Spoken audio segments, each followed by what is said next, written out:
We've seen a lot of changes in the offseason for the Auburn football team. And a lot of those changes have come in the form of coaches getting hired or fired. And we've also seen many players enter the transfer portal, as well as some new players coming to Auburn from the transfer portal. I don't want to go over every single one of those transfers, but I do want to look at a recap of some of the highlights, so I will miss a few players. But let's look at some of the highlights of the transfer portal, and I want to look at some of the top players who've left, as well as some of the top players who have come to Auburn, as well as a little bit of drama that's happened in the middle. So first, let's look at a few of the top players who've left Auburn and where they ended up. First, I want to start with Shaun Shivers. So he's been a running back for Auburn for several years, but he was a guest player, and he ended up he was third string last season, and I think that was a large part of why he left. He did not see as much playing time as he should have. He didn't even get to play in a couple of games that he really should have played in, especially considering it was his senior season, not taking the COVID year into account. But that being said, he ended up third string when he felt he probably should have been second. Jarquez Hunter won that position over him, and ultimately Shaun Shivers made the decision to transfer to Indiana. After Shaun Shivers, we have, let's look at a couple more on offense who left. We have Elijah Canyon, who's a wide receiver for Auburn, did not see very much playing time at all, so it was no surprise that he entered the transfer portal and is going to Purdue. The biggest player to enter the transfer portal was Bo Nix. This came as a surprise to a lot of fans because it was believed that he was going to be the starter next season, even though he was going to have some tough competition with other players transferring in and some new players coming to the team through recruiting. But ultimately, he made the decision he felt was best for him, and he's at Oregon now. There's rumors that it's a tough competition between him and Ty Thompson, so we'll have to see how that shakes out. But Bo Nix leaving was certainly a huge shakeup for the Auburn Tigers.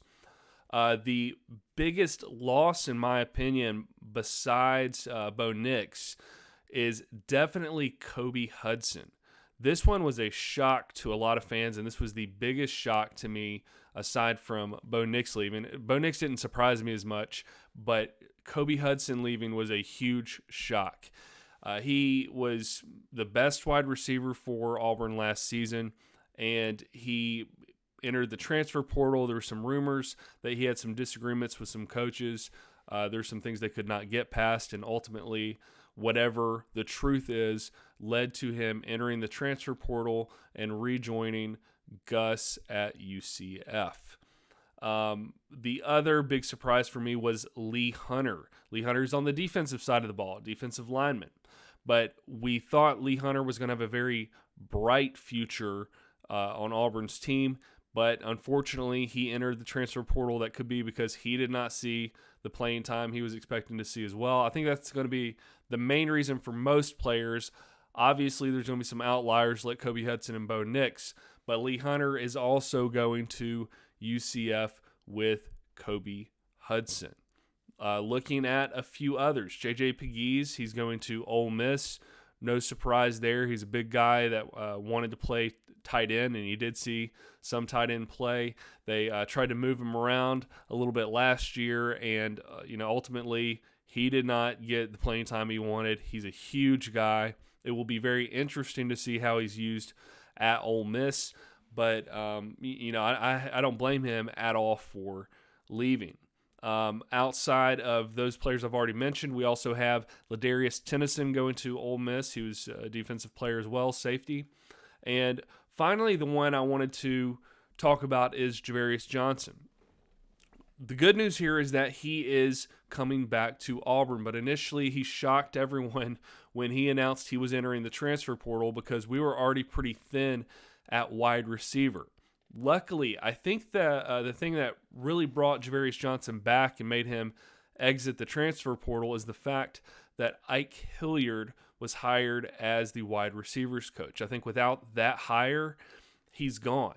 Where he would have gone, I'm not sure, but the rumor was there was a lot of interest for him in the transfer portal. Luckily, he is back on the team and has withdrawn his name. I don't know if he's officially pulled his name out or not, but from everything I've heard, it sounds like he is back with the team. He's practicing with the team, and he's planning on coming back to Auburn next season. Yes, a lot can change, but that's where we are so far. Looking at the flip side of things, let's look at a few of the players who are coming to Auburn from other schools. So they entered the transfer portal, and Auburn was able to pick them up.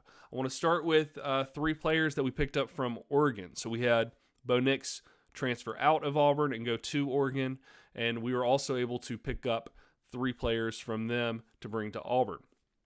Those players on the defensive side of the ball, we were able to pick up DJ James at cornerback and Jason Jones at safety. And then one of the more interesting transfers was Robbie Ashford at quarterback. He did not start at quarterback at Oregon. He was a backup, but he was the starting quarterback for Hoover High School when he played high school ball. So I just think Robbie Ashford has not seen the playing time yet to really know what he can do at the collegiate level. It's going to be some very stiff competition at the quarterback position, and part of the reason for that is one of the other transfers I want to talk about, and that is Zac Calzada.